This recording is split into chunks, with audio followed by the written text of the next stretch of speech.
Namaskar friends, I welcome you back to video 5 of week 6. Today we enter one of the most overlooked but deeply consequential aspect of criminal justice, that is linguistic misinterpretation. The new criminal laws, especially BNS and BSA, that is Bharatiya Nyaya Sanhita and Bharatiya Sakshi Adhiniyam, they rely heavily on clarity of expression. Yet, inside the courtroom, language can be twisted, exaggerated, reduced, or strategically reframed. These distortions, sometimes intentional, sometimes accidental, shape how judges perceive facts, how lawyers build their arguments, and how justice ultimately unfolds. Now, we need to understand that what exactly is linguistic misinterpretation. Friends, linguistic misinterpretation occurs when language used in the courtroom misrepresents the original meaning.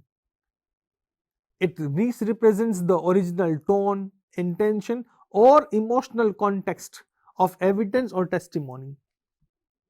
It can happen through selective quoting, paragraphing with bias, exaggerating minor details, simplifying complex events, or reframing a narrative with slanted vocabulary.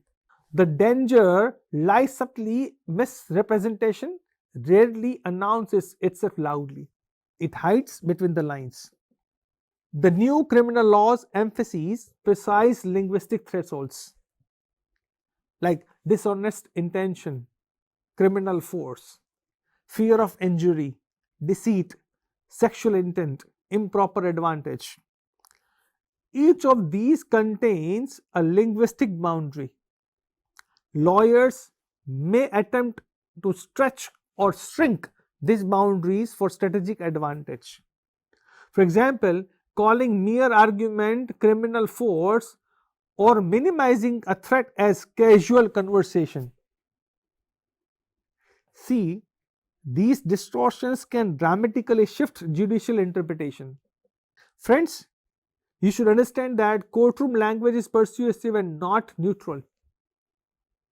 Lawyers speak strategically. The language aims persuade, not merely narrate. Defense counsel may soften the language. Prosecution may intensify the language. Both sides may reframe testimonies to align with their theory of the case. A simple phrase like he touched her can be reframed as he assaulted her with sexual intent or as he brushed past her or accidentally. Same act, different linguistic framing, different legal consequences. And that's why I often say that this is the power of words. Now, if we break down step by step how misrepresentation enters the record, we can find the multiple channels.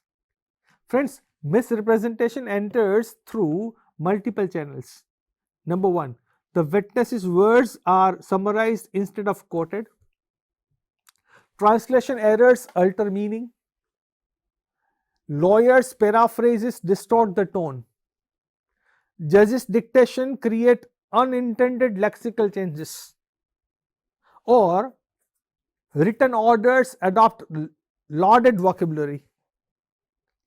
In each step, the original language gets filtered and sometimes manipulated.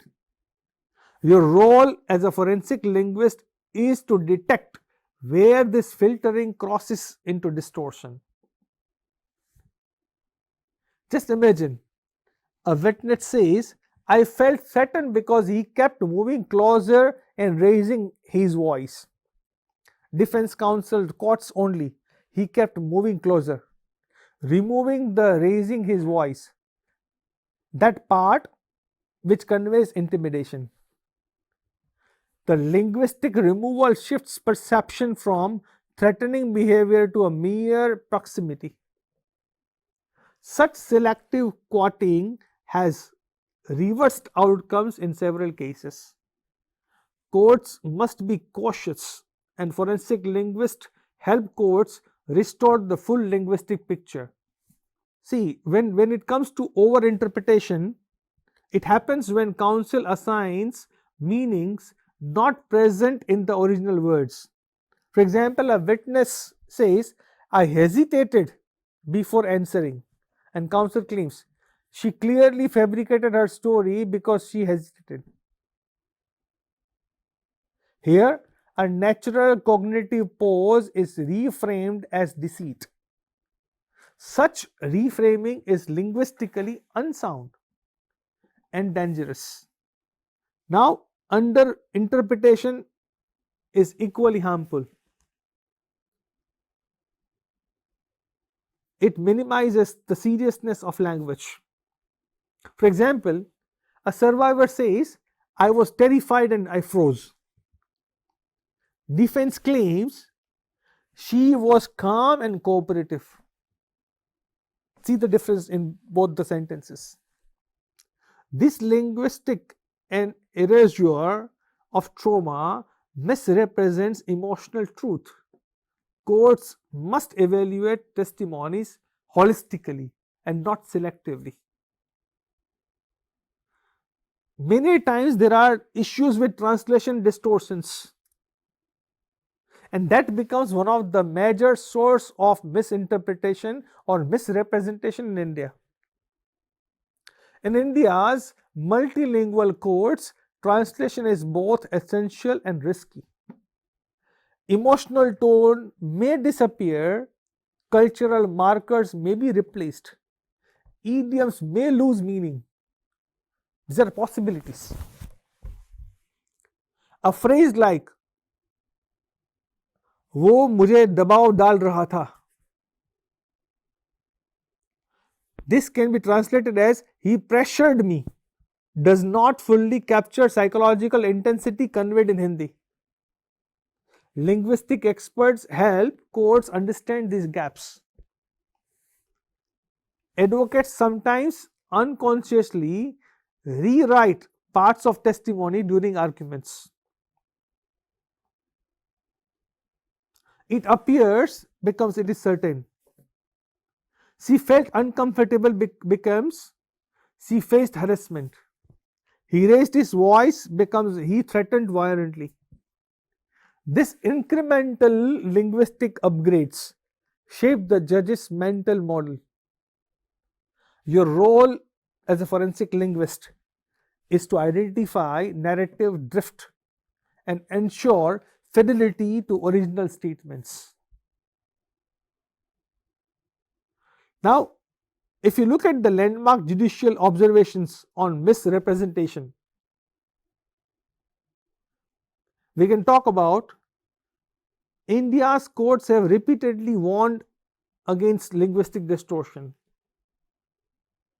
In the state of Rajasthan versus Om Prakash, the Supreme Court stated that courts must guard against the coloring of witness statements. Quote unquote coloring. In R.V. Lucas, although a UK case, the principle applies, linguistic inconsistencies do not automatically imply lying.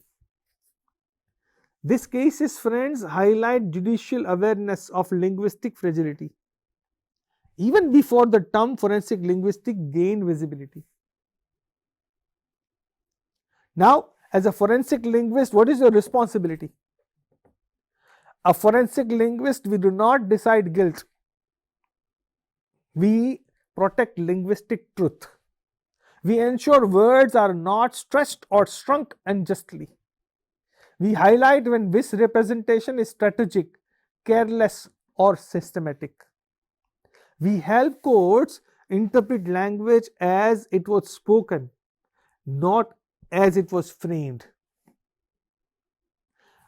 My dear friends, I hope that you must have enjoyed this engaging session.